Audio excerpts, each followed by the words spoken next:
There's a lot to be said for listening to people who know you and also listening to people who know things that you don't know. And I think this is what we underestimate sometimes, that learn from the experience and expertise of others and also the way others see you. So the way that this other opportunity to work in a SaaS startup was presented to me was more about not necessarily the industry or the work, but all the things that bothered me about the fields that I was in terms of bureaucracy, culture, day-to-day life, were going to be reversed in this new environment. Okay. And How so?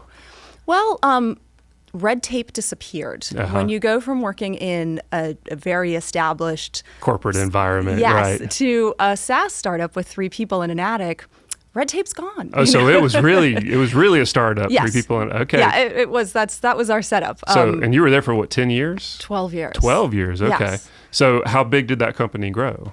To about 35 in the mid 30s. Nice. Yeah. Okay. Yeah. Okay. So, what did you guys do?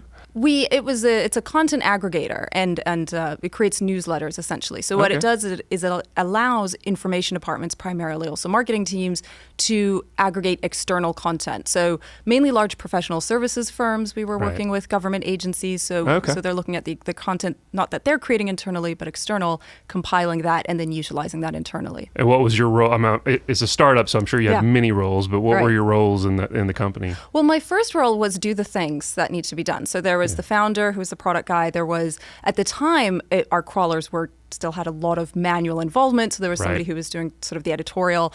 And I was brought on and sort of told, then there are other things that we know need to happen. So do the things. Like we've got about 50 corporate clients, make them happy and do whatever needs to be done. So that's how it often starts. And so as the company grew, my role really was it was strategic, essentially. At the time, I don't think we knew that. We certainly weren't calling it that until we started to grow and realize it. But it was sort of, what needs to be done, what part of the business needs to be put that in order, hire somebody to take that over. And then what needs to happen next? We need to grow, or we need to, develop our product in a different direction. We need to improve operations here. So I just took on that thing and then, and put a plan in place to make it sustainable. Learned on the job. So you started basically with no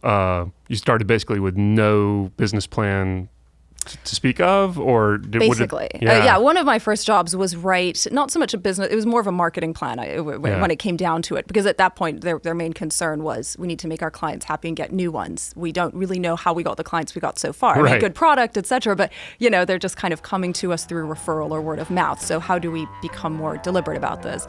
So the first thing was really putting in place a business plan, but with a strong emphasis on business growth.